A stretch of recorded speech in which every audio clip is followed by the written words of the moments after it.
every second that passes is an opportunity for the Saints to try to do something to close the deal because the Jets failed to close the deal. Now, you could say, well, it's prudent to go home and talk it over. You got to make him an offer that gets him to not walk out the door. You got to get this thing done.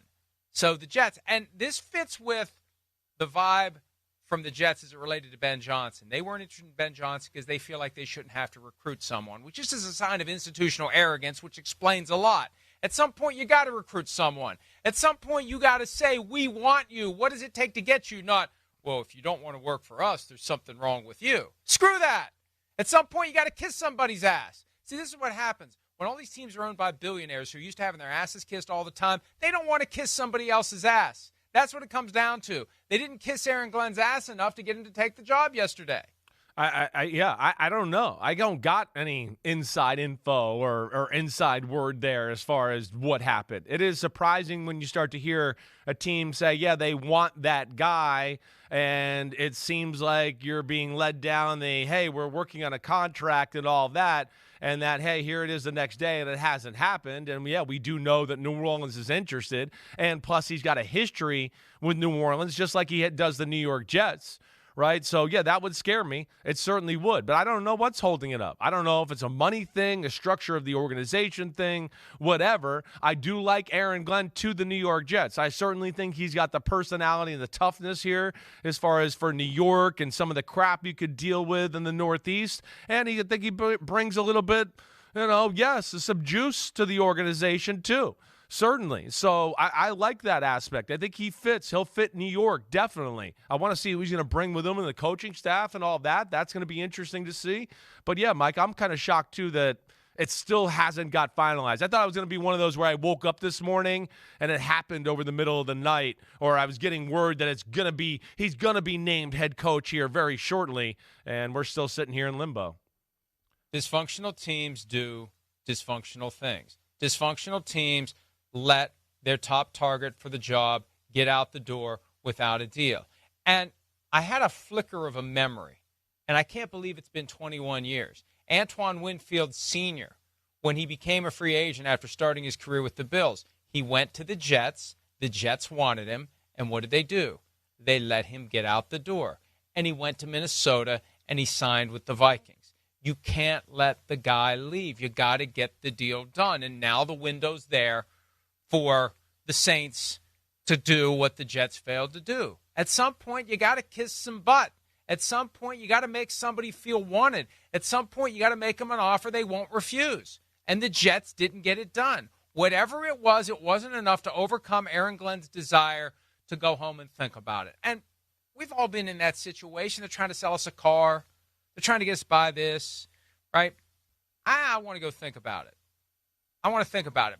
And they want to go think about it because they're afraid they might make a mistake, and they want to be sure they're not making a mistake, and they want to be sure they're doing the right thing, and they want to be sure that I might not be better off with the Saints. And I was arguing with someone last night about it because it was all caught up in, well, the Saints, who's their quarterback going to be, and they've got a huge cap bulge they got to deal with. Right. No. Look at the two owners.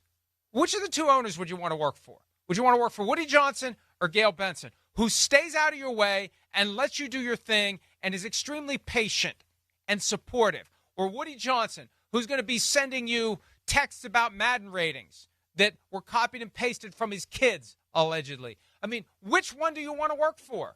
And if Aaron Glenn clearly wanted to work for Woody Johnson and not Gail Benson, he would have taken it. They would be done by now. The fact that it's not done is a red flag. It definitely got me questioning it. There's no doubt about that. I mean, I think as you look at it, the Jets seems to be in a better situation as far as what's on the field, the roster, the salary cap, all of that. But there's no denying the aspect you brought up and the ownership there and how it is. Now, I don't know. Does Aaron Glenn feel as comfortable about the structure of everything else down there in New Orleans? I would guess he does. I certainly don't know, but you're right. They're in limbo right now. I want to see Aaron Glenn up here in New York. Of course, had a great career here with the New York Jets. Plus, there's a part of me that's extremely excited to see his defense with these guys they got on defense. They got talent. right? They've been running that Seattle scheme. It's all like only 2 or 3 defenses, basically. Now with a guy like him, as multiple and as creative as his defense and all the different things he can do with that group right there, damn, I love that potential, but we'll see. We'll see if the Jets could get this done and finalize it. One other wild card Yeah. in this Aaron Glenn New York Jets saga. There's a good chance Aaron Glenn left because Bill Parcells told him to. Did Bill Parcells tell him, here's how we're going to play this? Aaron, listen, Bill, I really want to take the job. Listen to me. Aaron, do you trust me? Do you trust me? Go home. You'll get a better offer.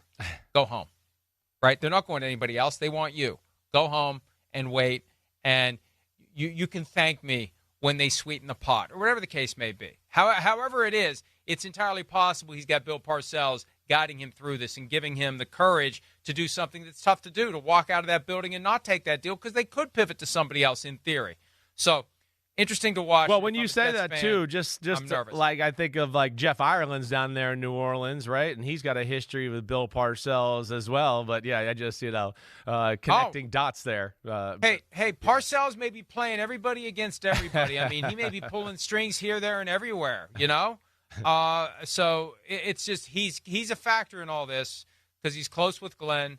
He was with him when he arrived after the Jets already had drafted Glenn, and then he signed him in Dallas for a couple of years. His last 2 years with the Cowboys, Glenn was there. So, Parcells is a factor, and you got Mike Tannenbaum, former Parcells lieutenant, who's involved in the search. There's a lot of tentacles where Parcells can be involved. Hi, it's Mike Florio. Thanks for watching PFT on YouTube. Hit subscribe for the latest news and analysis from Pro Football Talk.